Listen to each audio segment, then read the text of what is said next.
A man, serving as the president of a public company, woke up to find his body covered in competitive tattoos overnight. On his left shoulder was a black dragon, while his right arm showcased a white tiger. His chest displayed Kirin Baker Shura, and on his left foot was the Great Sage, while Neza adorned his right foot. Death was symbolized at his waist, and the Spirit King resided in his chest. There was even a heavenly eye opened at the center of his eyebrows. These tattoos had emerged due to the arrival of global blood, which brought about significant changes to the world. Countless human beings turned into ginseng in the womb, but those with tattoos discovered that their body tattoos had come alive as well. These tattoos granted the owner a strong and formidable power, and they even possessed the abilities of mystical armor. In contrast, I, who didn't have a tattoo in my previous life, was reduced to the lowest status, akin to livestock. Now, I have been reborn for 2 months, and I want my subordinates to spare no expense and immediately invite the world's top tattoo masters. As I look out the window at the clear sky, I know that I can appreciate its beauty now. The world will be enveloped in a thick layer of smog on June 1st, which leaves us with 2 months before the transformation of heaven and earth. We must use this time to construct a large and impenetrable shelter. When the mutation arrives, even the smallest blade of grass will turn ferocious. There will be very few habitable places for humans. Therefore, we need substantial financial resources to create a secure and fortified shelter and gather enough supplies. This is a task that must be done. I picked up my phone and dialed a number, connecting with the chairman. A middle-aged man with a feminine voice answered on the other end. I instructed him to investigate if there were any large abandoned prisons in Longjiang City. Additionally, I wanted him to sell the Hungyu group that my parents had left me. The real estate sector was part of the sale, and I demanded the immediate appointment of a general manager to oversee this department. Wu Run would serve as the chairman. As far as I knew, there were 2 large abandoned prisons in the city. One was located in the Gobi region on the western outskirts, covering an area larger than Tinan Square in Kyoto. It seemed to be a relic from the last century and was currently being sold for 700 million. The other one, I interrupted, was situated in a desolate area in the western suburbs, but it was not quite suitable. Chairman Lin Shi attempted to voice his confusion, but I reassured him and ordered him to contact the person in charge of this prison immediately. I wanted the prison acquired as soon as possible to commence construction. The walls of the shelter should be at least 500 meters high, with a thickness of at least 10 meters, made of reinforced concrete. The same applies to the ground, which should also be covered with steel plates. My goal was to create a large shelter capable of storing materials and supplies for at least a few thousand people for 3 years. The more people it can accommodate, the better. Wu Rui, on the other side, listened for a moment and calculated the costs. I informed him that I would provide 100 billion without hesitation and urged him to complete the project within 50 days. If tens of billions were not sufficient, he should contact me at any time. Money was not a concern for me, it was merely a string of numbers. I reminded him of the Hungyu Group's market value, which amounted to hundreds of billions, and the 70 billion deposit left by my parents. Additionally, after the transformation of heaven and earth, the United Nations would introduce a unified trading currency, where only gold and other valuables would hold significance. I was already planning to sell the Hungyu Group and invest the remaining funds in purchasing gold at a low price. As the chairman, I made it clear that money was no object. I asked him to remember that my goal was to create an impregnable apocalyptic fortress, and I would personally oversee the project. He could rest assured that he would witness its completion in 50 days. Although Wu Rui was puzzled, he refrained from asking further questions, knowing the chairman's character. He promised to execute the instructions and obtain trading rights worth tens of billions from the finance department. The sooner the shelter project was completed, the better. After saying my piece, I hung up the phone and ensured that the shelter was properly accounted for. Now, I just had to wait for the world's top teenage tattoo masters. I settled down on the luxurious sofa and began searching the internet for the most powerful tattoos. Eventually, I selected 10 competitive tattoos that exuded strength. These tattoos would be engraved on my body, and I could only imagine the immense power they would possess when the world awoke with these tattoos. I recalled the tattoos of the green dragons, Kirin, and others that I had in my previous life, which had placed me at the pinnacle of this planet. However, the alien beasts also possessed their own formidable abilities. For instance, there was a golden thread snake on Kunlun Mountain that underwent a metamorphosis, evolving into a golden dragon in its 3rd year.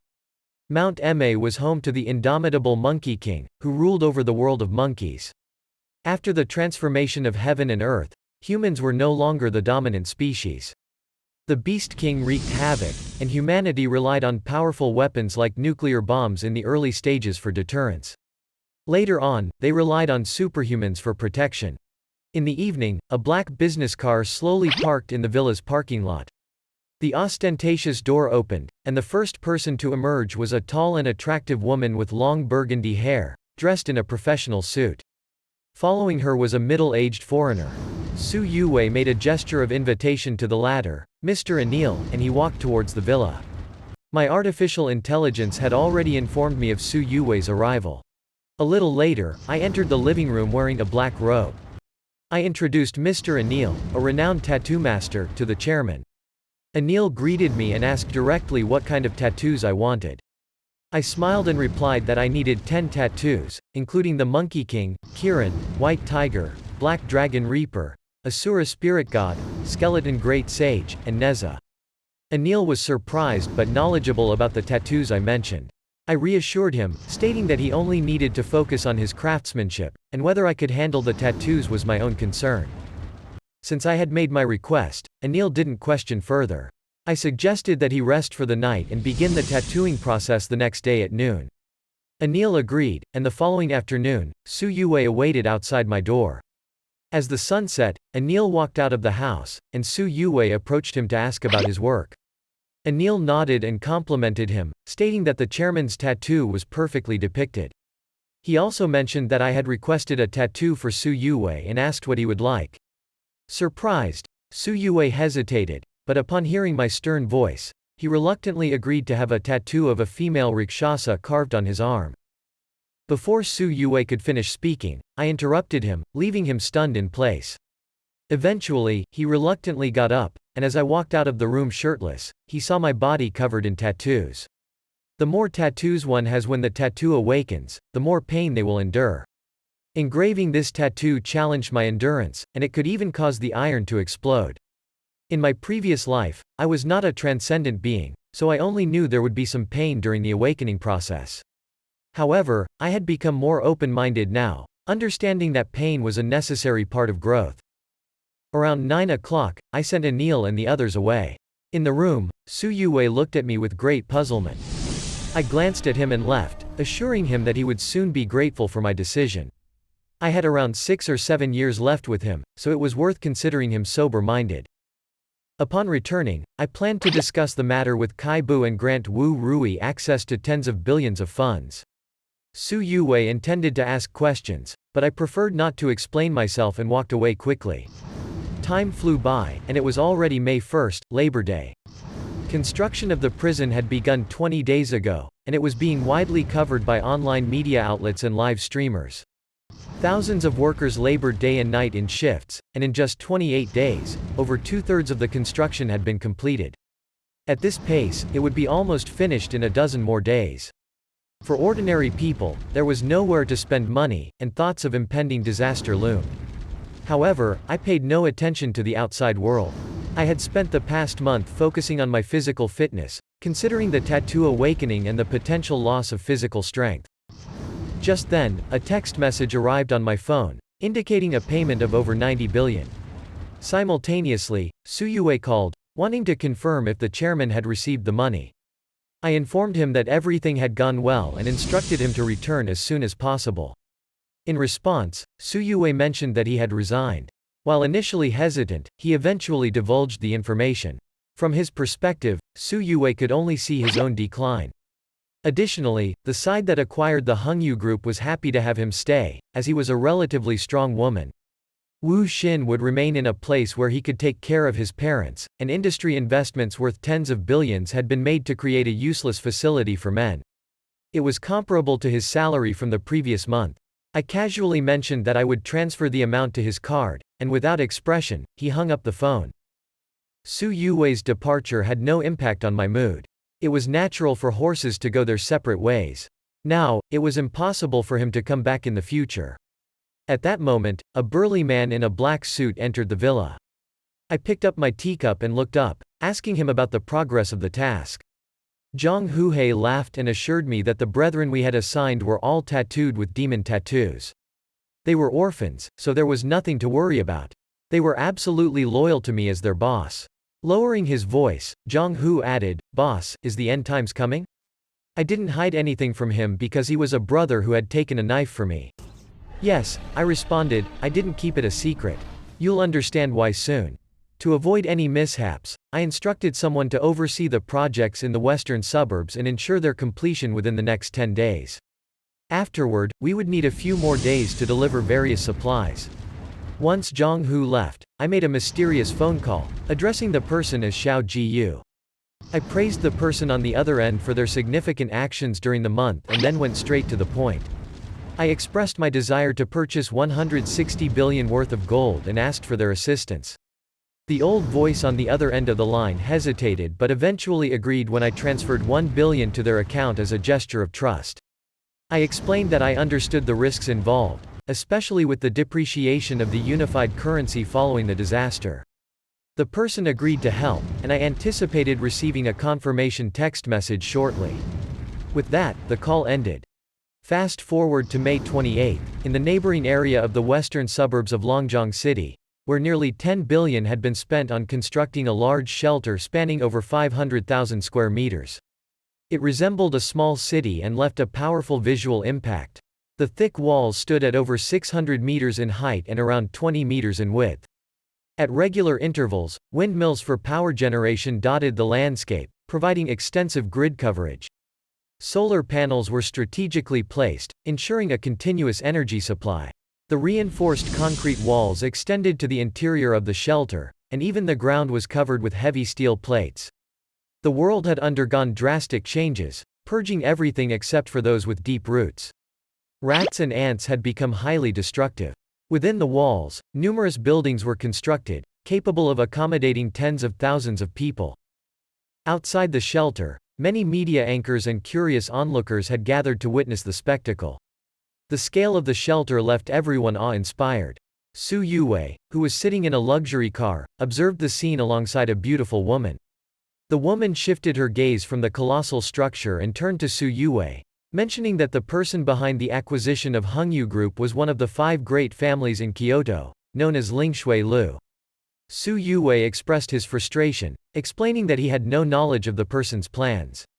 He emphasized that it was impossible to have inside information on the chairman, as he was known for being secretive even with his closest subordinates. Lin Shuiyao, the woman in the car, shared her insights, mentioning the supplies transported from the outside world and their capacity to sustain at least 10,000 people for over 3 years if stored properly. She expressed confusion as to why the chairman would undertake such a massive endeavor. Rongguo, another consortium, also questioned the chairman's motives, but ultimately concluded that they didn't have time to ponder such matters in the face of the impending end times. At that moment, dust stirred in the distance as more than 100 military jeeps accompanied by luxury commercial cars approached. Each military jeep. The convoy arrived, consisting of 4 people dressed in black suits and wearing sunglasses. Their strong and serious expressions indicated their importance. The anchors and onlookers directed their phones towards the mighty convoy, recognizing it as belonging to the richest man in Longjiang City. The team disregarded the streamers and crowds, eventually stopping outside the heavy steel door of the shelter. As the door slowly opened, the convoy entered. Wu Rui, sitting across from me, reassured me that this shelter had no hidden dangers, pledging his life to guarantee its safety. Zhang Hu poured me a glass of red wine, and I explained to Wu Rui the reason for our meeting. Black filial piety was the belief that the end was approaching, specifically on June 1st, Children's Day. Wu Rui's face showed hesitation upon hearing this. Zhang Hu encouraged him, stating that whether he believed it or not, he trusted my words completely. If he also believed, it would be best to bring his family along in the next 2 days. Taking a sip of my red wine, I gave Wu Rui a day to consider.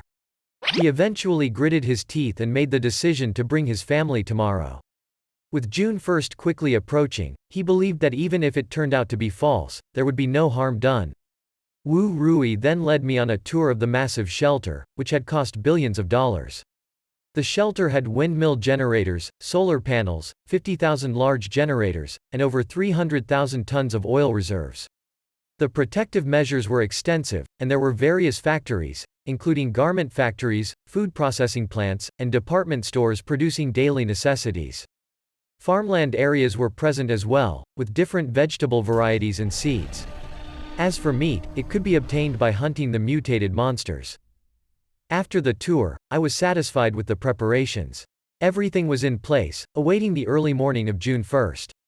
Fast forward to the night of May 31st, the shelter was brightly lit but appeared deserted.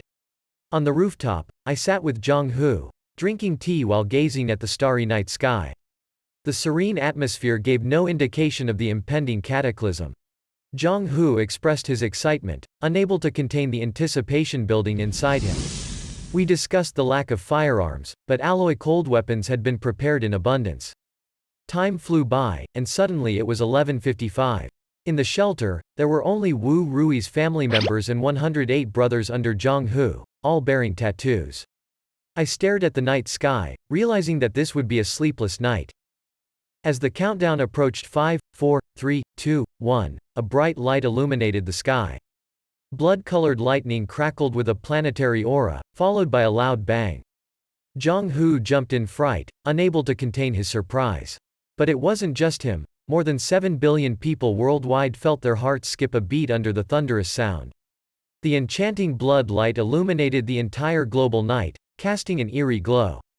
When the light finally faded, the once bright moon now shone with a sinister crimson hue.